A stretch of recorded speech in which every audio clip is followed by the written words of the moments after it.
So welcome to MotoGeo. These containers are where all the action happens off the motorcycle. So let's get in, check it out.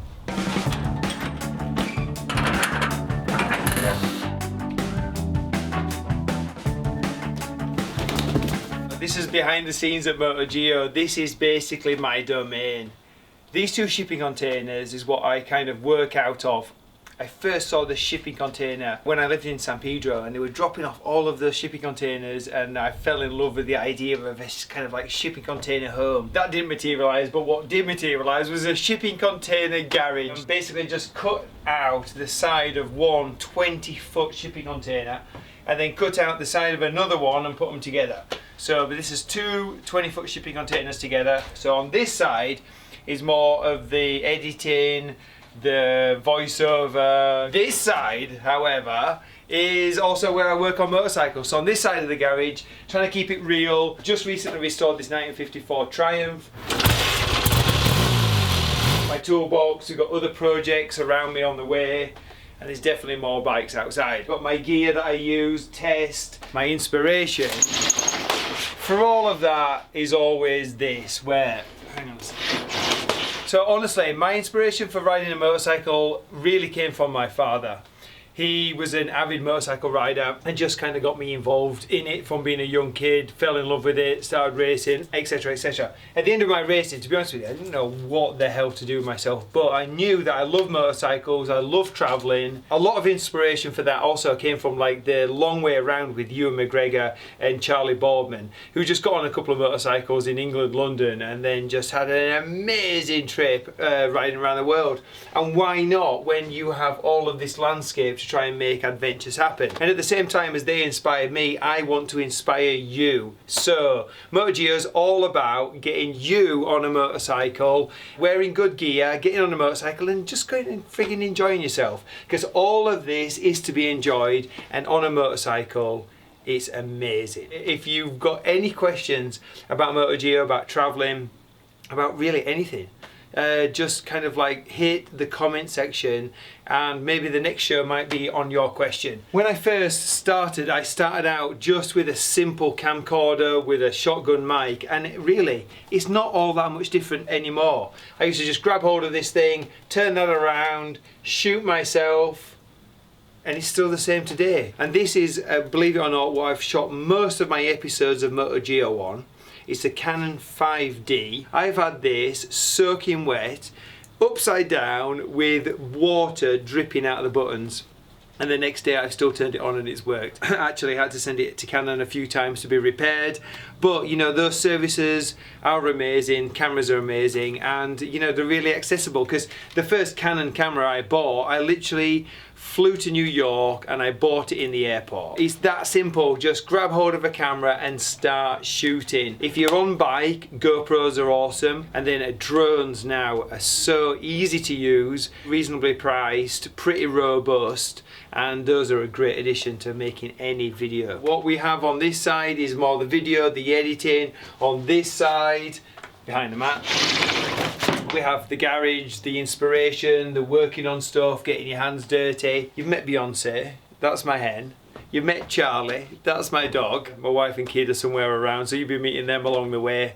But that's it, MotoGeo, it's all about inspiring you to go ride. Messages that I write on the wall, messages of inspiration, it's all to get you out there. So whatever your riding level as well, just do an adventure. When I first came to America, I met so many people, and I told them that I was traveling on a motorcycle, and they said to me, oh, I'd love to travel. One day I'm going to ride across America, or one day I'm going to drive across America. And that was it. It was somebody else's dream that made kind of like my adventure happen. And that was the start of MotoGeo, was me riding across America, because I just thought, you know what? I'm tired of listening to people harp on about it. I'm just going to go do it. I was actually in Indianapolis MotoGP just reporting on it.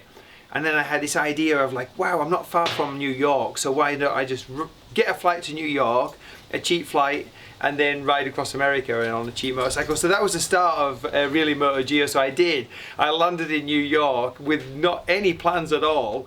I went to an internet cafe. One of my first emails popped up. It was from my sister, and she said, hey Jamie, I hear you're in New York. Do you know we have like related family in New York or something, which I had no idea. So anyway, off the back of my sister's kind of husband and family, I ended up staying in New York for a little while, buying a really cheap motorcycle from Works Engineering and really just riding that $200 motorcycle across America.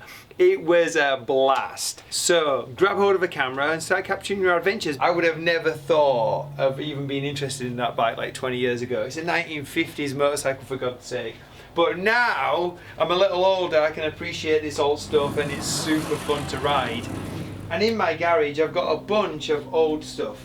Hey Beyonce, come on out of the way. Here I've got an old BSA. This is really kind of like my dad's project, but it's here in Los Angeles, so I guess it's kind of my project too. Hopefully one day I'll get to ride it.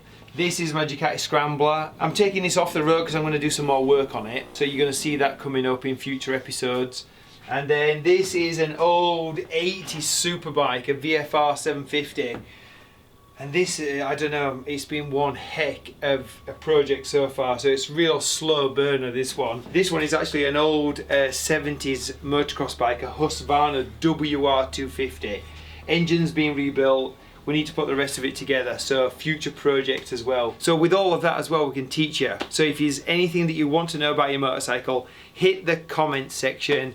Tell us what you want to know. Maybe we can do your how-to. We've got also all my gear. I love Alpinestars gear. Some stuff here is real high ventilation, like these first couple here of jackets. Here I've got my t-shirt from the Freedom Machine of all of those kids that signed it, which was pretty amazing. Alpinestars do an awesome range of Oscar, and I love the Oscar leather jackets. And then back here we've got all the adventure stuff. I've literally ridden around the world with this adventure gear. And up top we have my helmets. And I love helmets. Helmets for me tell so much of a story. Here I've just sharpied a bunch of stuff around a helmet as I've gone riding. So every now and again when you ride a motorcycle you might take a knock. You wanna be wearing a good helmet. Arai, in my opinion, and I'm not gonna bullshit you, is a really fantastic helmet. And really, at the end of the day, how much do you value your head? $20, $40, $100, or do you want to wear a friggin' awesome helmet that not only will protect you, but it'll feel good on your head? A lot of the time people make that fatal mistake of not knowing the difference between a good helmet and a bad helmet and actually just going more about the design. Don't do it. Just wear a friggin' great helmet. Buy the best one you can possibly afford. That's your life. You're going to protect your head. A good helmet shouldn't be hurting you, shouldn't be at all a problem. It should just enhance the ride.